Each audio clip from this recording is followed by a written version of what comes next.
You don't need college to learn stuff, okay? Everything is available basically for free. You can learn anything you want for free. It is not a question of learning. There is a value that colleges have, which is like, seeing whether can somebody work hard at something, including a bunch of sort of annoying homework assignments, and still do their homework assignments and kind of soldier through and get it done. That's like the main value of college. And then also, if you probably want to hang around with a bunch of people your own age for a while, instead of going right into the workforce. So I think colleges are basically for fun and to prove you can do your chores, but they're not for learning. To the point of the question that was just asked, I want to make sure Tesla recruiting does not have anything that says requires university, because that's absurd. But there is a requirement of evidence of exceptional ability. Like, you just can't, if you're trying to do something exceptional, you must have evidence of exceptional ability. I don't consider going to college evidence of exceptional ability. In fact, ideally, you dropped out and did something. I mean, it's actually kind of funny. If you think of what is education, you're basically downloading data and algorithms into your brain, and it's actually amazingly bad in conventional education, because it shouldn't be this huge chore. The more you can gamify the process of learning, the better. For my kids, I do not have to encourage them to play video games. Yeah. Okay. Yeah. So it's it's to the degree that you can make somehow learning like a game, but then it's better. And I think, unfortunately, a lot of education is very vaudevillian. You've got someone standing up there kind of lecturing at people, and they've done the same lecture 20 years in a row, and they're not very excited about it. And that lack of enthusiasm, is conveyed to the students. They're not very excited about it. They don't know why they're there. Yeah. Why are we learning this stuff? We don't even know why. In fact, I think a lot of things people learn are there's no point in learning them, because they never use them in the future. Well, you have to say, people, I think, don't stand back and say, well, why are we teaching people these things? And we should tell them probably why we're teaching these things. Because a lot of kids are just in school kind of puzzled as to why they're there. And I think if you can explain the why of things, then that makes a huge difference to people's motivation. Yeah. Then they understand purpose. Yeah. So I think that's pretty important. What would you do if you had a free reign over education? Generally, you want education to be as close to a video game as possible, like a good video game. You do not need to tell your kid to play video games. They will play video games on autopilot all day. So if you can make it interactive and engaging, then you can make education far more compelling and far easier to do. So you really want to disconnect the whole grade level thing from the subjects. Allow people to progress at the fastest pace that they can or are interested in each subject. It seems like a really obvious thing.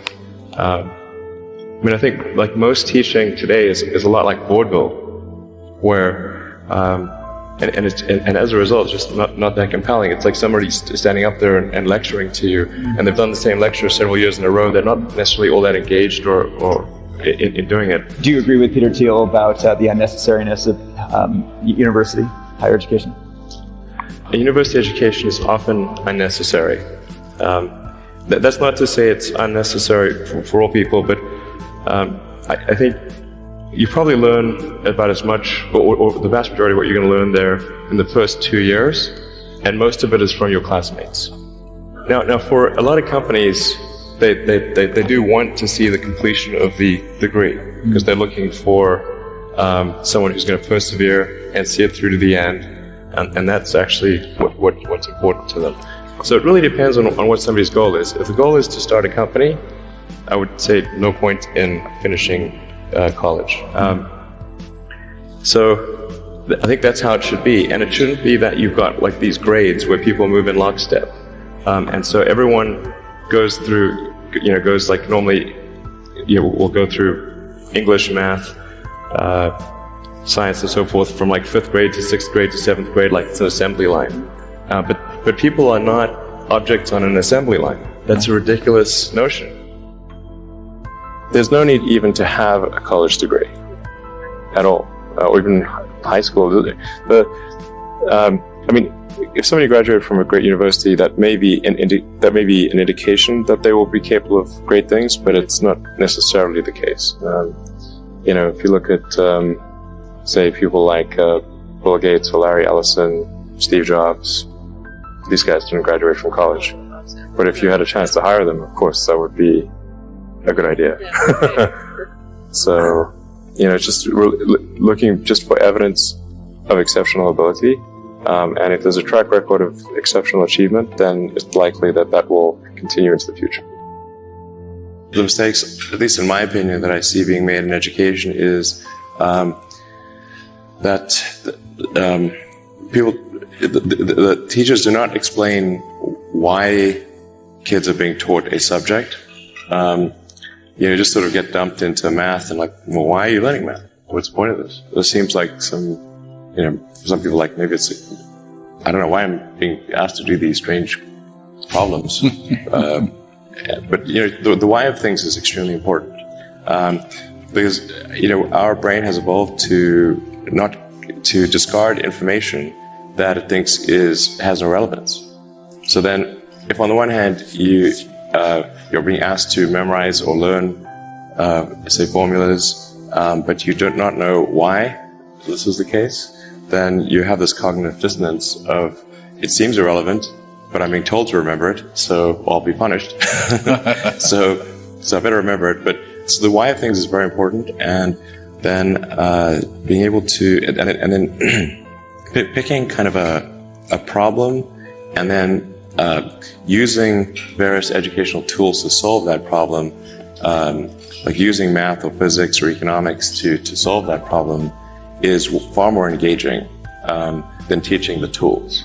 You know, it's the difference between if you say, well, we're going to take apart this engine and see how it works and put it back together again. And then in order to take the engine apart, we need, you know, wrenches and screwdrivers and a winch and Allen keys and whatnot. And then in the course of solving the problem of taking the engine apart and putting it back together, you learn about wrenches and screwdrivers and all the tools that you need. And then now you understand the relevance. This is why wrenches are important. You know, whereas if you had a class on wrenches, you'd be like, why does this not seem that great? You know, so tying it to solving a problem is, I think, very powerful for establishing relevance and getting kids excited about what they're working on, and having the knowledge stick. I mean, I should say that, you know, when I was a kid, I didn't really have any grand designs. I mean, the reason I started programming computers is because I like computer games, and I play lots of computer games, and I learned that if I wrote software and sold it, then I could get more money and buy better computers. So it wasn't really, you know, with some grand vision or anything. When I was growing up, I'd read lots of books, and they were very often set in the United States, and it seemed like a lot of new technology was being developed in the United States. So I thought, okay, I really want to work on new technology, so I want to get to Silicon Valley. You know, which when I was growing up, Silicon Valley seemed like some sort of mythical place, you know, like Mount Olympus or something. If something really makes sense, or if it's just what everybody else is doing. It's hard to think that way. You can't think that way about everything. It takes a lot of effort, but if you're trying to do something new, it's the best way to think. If you want to make progress in things, I think the best analytical framework for understanding the future is physics. I'd recommend studying the thinking process around physics, like not the equations. I mean, the equations certainly they're helpful, but the way of thinking in physics is it's the best framework for understanding things that are counterintuitive. And you know, always taking the position that you're to some degree wrong, and your goal is to be less wrong over time. One of the biggest mistakes people generally make, and I'm guilty of it too, is wishful thinking. You know, like you want something to be true even if it isn't true. And so you ignore the things that, you ignore the real truth because of what you want to be true. This is a very difficult trap to avoid. And like I said, it's certainly one that I find myself in having problems with. But if you just take that approach of you're always to some degree wrong and your goal is to be less wrong. And solicit critical feedback, particularly from friends. Like particularly friends, if somebody loves you, they want the best for you.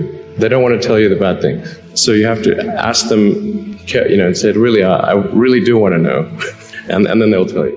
I think of these things as just, there's a certain amount of time, and within that time, you want the best net outcome.